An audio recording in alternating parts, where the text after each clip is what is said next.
हैं जो आ भी रही हैं पर्दे पर, लेकिन जिस समय इस किरदार के लिए आप तैयारी कर रहे थे, क्योंकि आप सेना से जुड़े एक ऑफिसर को जीने वाले हैं, डेकोरेटेड ऑफिसर को जीने वाले हैं, पहली बार आप ये किरदार यूनिफॉर्म के साथ निभा रहे थे, आपकी क्या प्रिपरेशन थी? सर के साथ कैसी फर्स्ट मीटिंग रही इस सिलसिले में, या जो आपने इसके लिए रिसर्च वर्क किया वो कैसे तैयारी हुई? जैसे भी जैसे हम किसी भी कैरेक्टर पे काम करते हैं, एक फिजिकल मेंटल इमोशनल स्टेट का सही उस अप्रोच से चलना बहुत ज़रूरी है।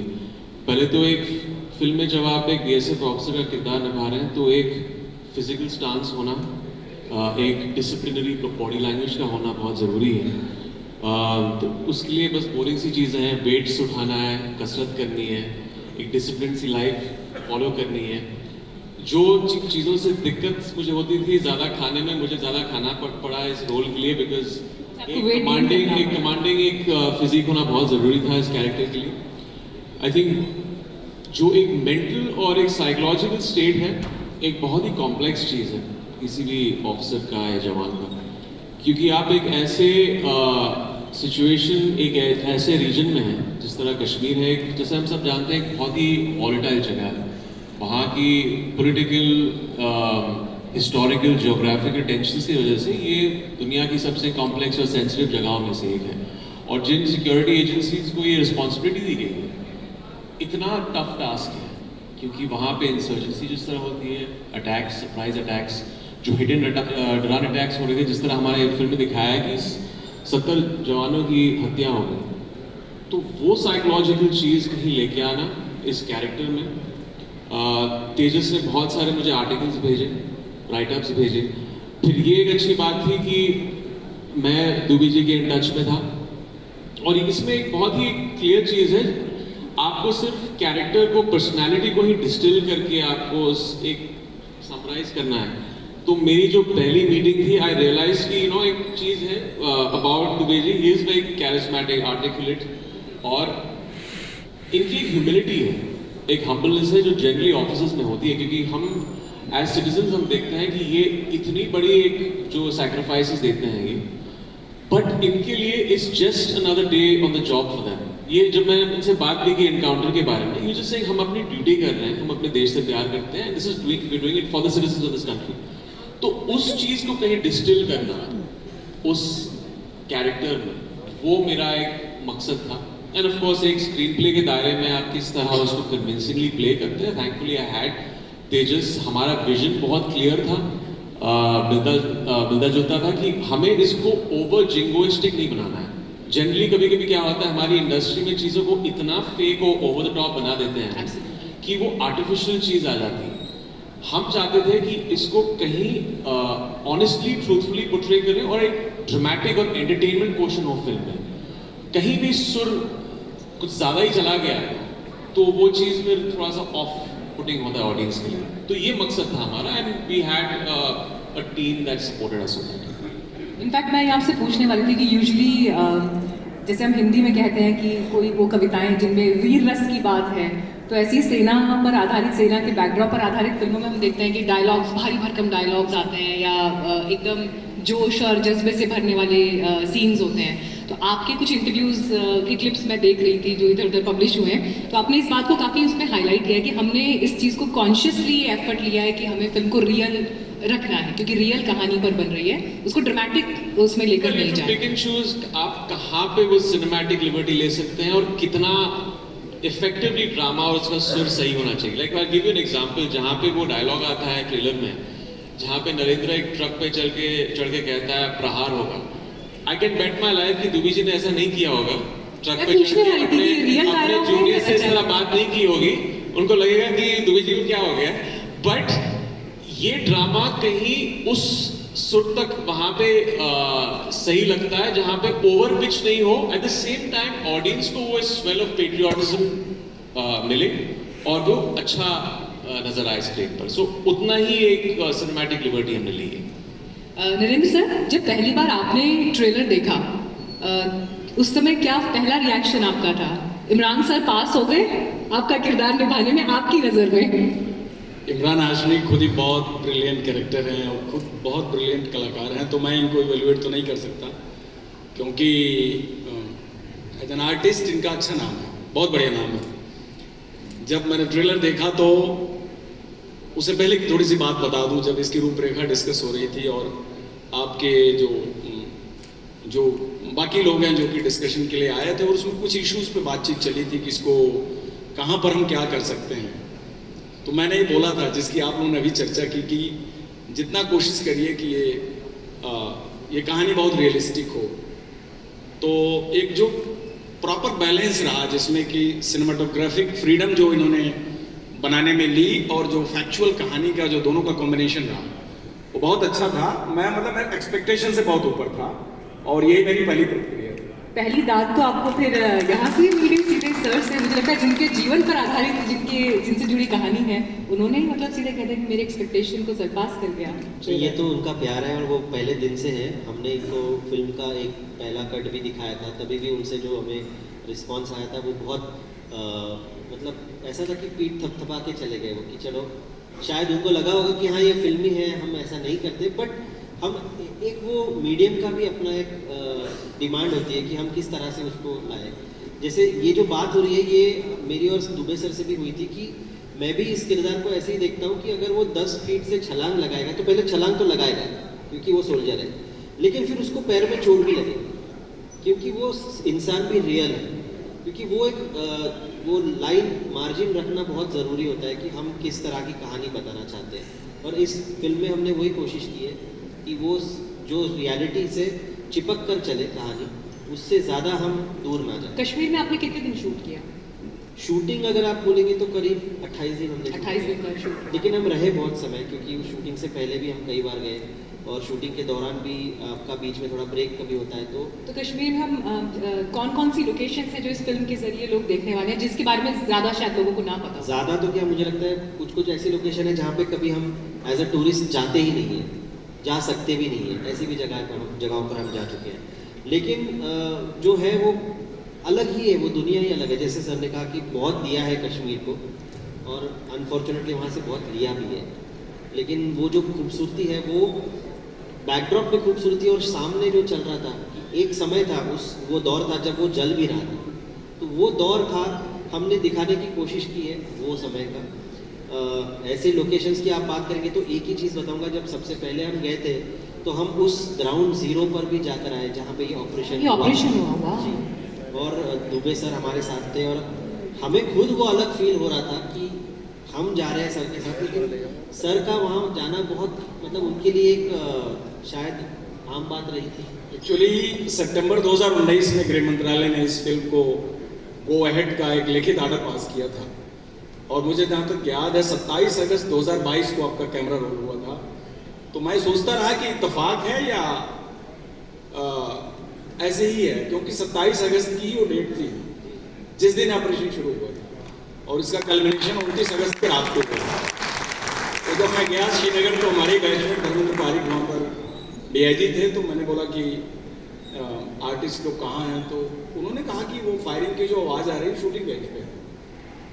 मुझे इल्म नहीं हुआ कि मैंने कहा ये बम्बई से आए हैं, बॉलीवुड के इतने बड़े लोग कलाकार हैं, तो इनका रेंज में क्या काम है।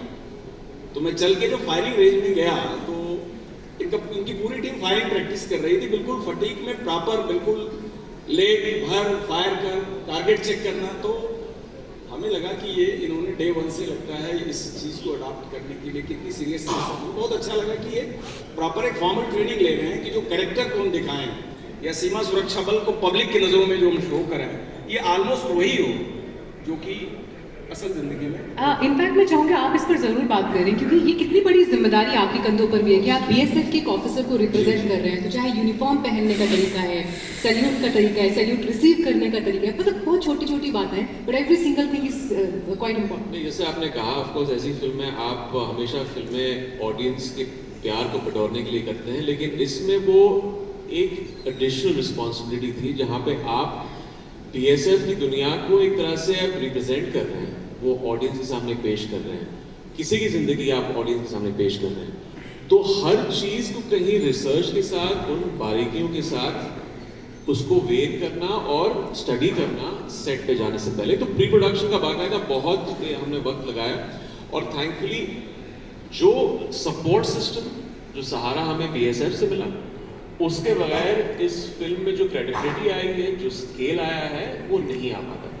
क्योंकि हम जब गए श्रीनगर, पहले कुछ दिन तो यही हम सीखे सब कुछ, जिस तरह अपने प्रोटोकॉल्स होते हैं जूनियर सीनियर्स के बीच, जिस तरह सल्यूट करते हैं, बैजेस मेडल्स किस तरह पहनते हैं, चलने का ढंग, एक जो स्टांस होता है, कवर जब आप फायरिंग कर रहे हैं किस तरह होता है। और पहले दिन तो सारी गन्स और आर्म्स एमिनेशन इन्होंने, ऐसा लग रहा था कि बुफे टेबल है, बस खाना नहीं है, गन्स है वहाँ पे।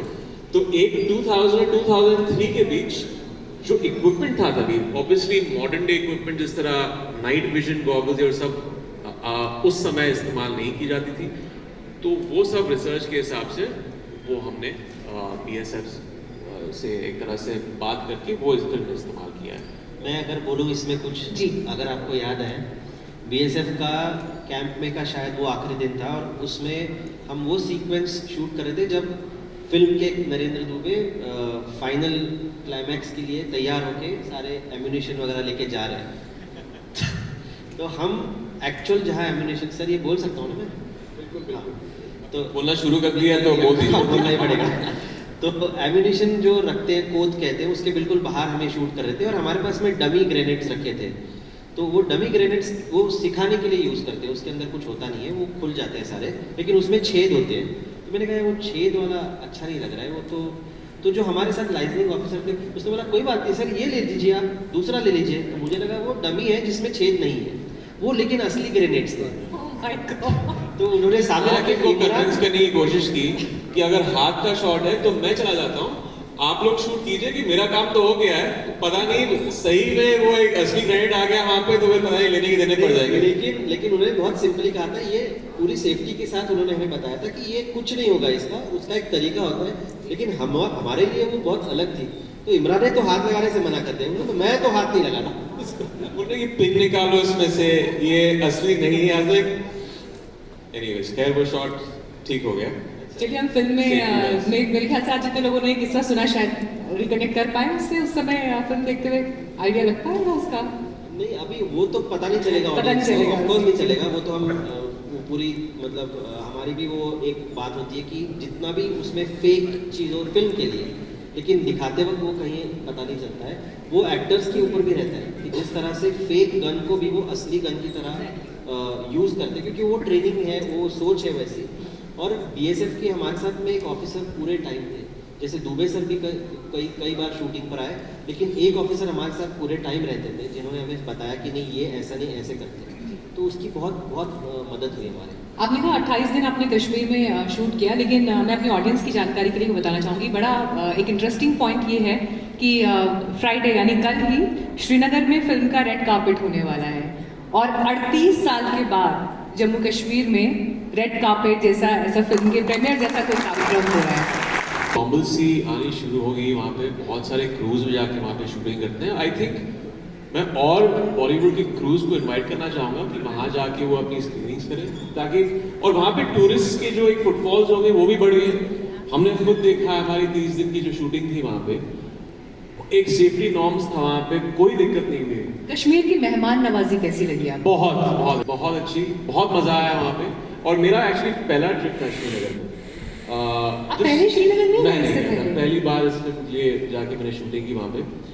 और खूबसूरत तो है ही जगह, लेकिन वहाँ के लोगों ने भी इतना सपोर्ट किया हमें, दिल खुश हो गया। और आई थिंक हमारी शूटिंग भी इतनी आसानी से हमने ख़त्म कर ली, पता भी नहीं चला।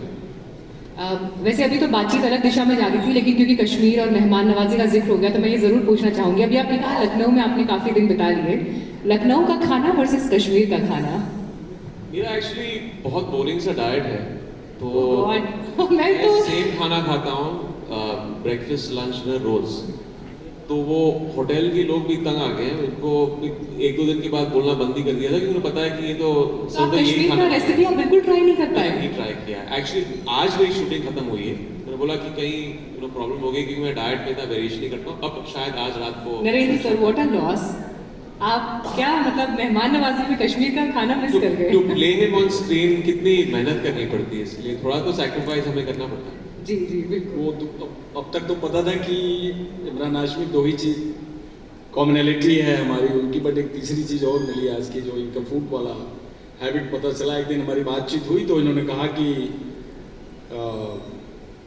बी पॉजिटिव ब्लड ग्रुप, क्योंकि आप देखे होंगे यूनिफॉर्म में बी पॉजिटिव इंस्क्राइब्ड है नेम प्लेट के साथ, और ये फोर्स में यूनिफॉर्म पे बी ब्लड ग्रुप लिखना एक ऑपरेशनल रिक्वायरमेंट है, लाइफ सेविंग रिक्वायरमेंट है। तो मैंने कहा कि बी पॉजिटिव ब्लड ग्रुप तो मेरा भी है। फिर हमारा बर्थ मंथ का शेयर करने की बात चली थी, आल्सो मार्च बाद, तो वो एक कॉमनैलिटी निकल के सर एक और निकली कॉमनैलिटी निकली जो आज मुझे पता चली। मेरा करियर शुरू हुआ था 2003 अगस्त में। ओ तो और ये गाजी बाबा ऑपरेशन मेरी पहली फिल्म रिलीज हुई थी जब आपका ऑपरेशन सक्सेसफुल तो हुआ। all these are the things, dots being connected to connect the destiny, because it was basically destined to him कि वो इसको पर्दे पर आज 22 साल बाद इतनी हिस्टोरिकल ऑपरेशन को लेके आए हैं। इसके लिए आपको बहुत बहुत बधाई। इनफैक्ट सर, अभी जब आप ऑपरेशन का ही जिक्र कर रहे थे तो ये सवाल मैं आपसे पूछना चाहूँगी। उस समय जो एक्सचेंज ऑफ फायर हुआ उसमें आपको गोली भी लगी, आपने बताया गोलियाँ लगी उसमें, आप इनफैक्ट 60 प्लस डेज आप हॉस्पिटलाइज भी रहे। एक गोली अभी भी आपके शरीर में है? उस ऑपरेशन में मेरा दाहिना हाथ पूरा शेटर्ड हो गया था, उसमें गोली कितनी लगी वो उस समय तो पता लगा नहीं। और मैं हॉस्पिटल में गया, मेरी सर्जरी हुई। अगले दिन करीब 11 बजे एनेस्थीसिया से मेरी नींद खुली, तो मैं लेटे लेटे अपनी शरीर को कोशिश कर रहा था देखूं, तो डॉक्टर्स ने बताया कि 7 बुलेट शॉट्स हैं आपके बॉडी में।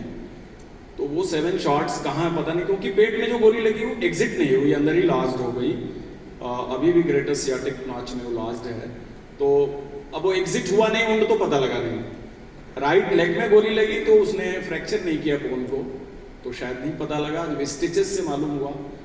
और लेफ्ट चेस्ट में करीब 3 शॉट्स लगे थे। वो डायरेक्टर जनरल कमेंडेशन रोल का जो इंसिग्निया होता है 1x1 इंच स्टील प्लेट, मेरी मुकद्दर अच्छी थी तो वो पूरा उसमें ब्रंट लगा, वो पूरा क्रश हो गया। वो अभी भी हमारे पास एक सोवेनियर के तौर पर घर में रखा है, और उसने गोलियों को आर्मपिट में डिफ्लेक्ट कर दिया जिसकी स्टिचेस वगैरह थी, और एक गोली पेट में लगी थी। तो इंजरी का पूरा डिटेल हमको अगले दिन हॉस्पिटल में पता लगा, क्योंकि जब हॉट इनकाउंटर सिचुएशन में आप होते हैं तो उस समय जो आपकी लाइफ को अफेक्ट कर रहा होता है, जो आप महसूस कर पाते हैं, उससे ज़्यादा आपको उसमें पता नहीं होता। तो ये इंजरी वगैरह का पूरा डेटा डॉक्टर से मिला, और मेरा हॉस्पिटलाइजेशन बहुत लंबा रहा। मैं 19 दिसंबर 2007 को एम्स से डिस्चार्ज हुआ। बीच में मैं इंटरमिटेंट पीरियड के लिए डिस्चार्ज भी होता था, लेकिन जो कोलोन रिमूवल हमारी सबसे बड़ी सर्जरी थी, जो एक ही कैलेंडर ईयर में 3 सर्जरी हुई मेरे पेट की, और फाइनली मैं एनल पाउच पे रहा करीब 2 साल तक। ये सारी चीज़ें हैं, बट ठीक है, आज ये सब देख के बहुत अच्छा लग रहा है कि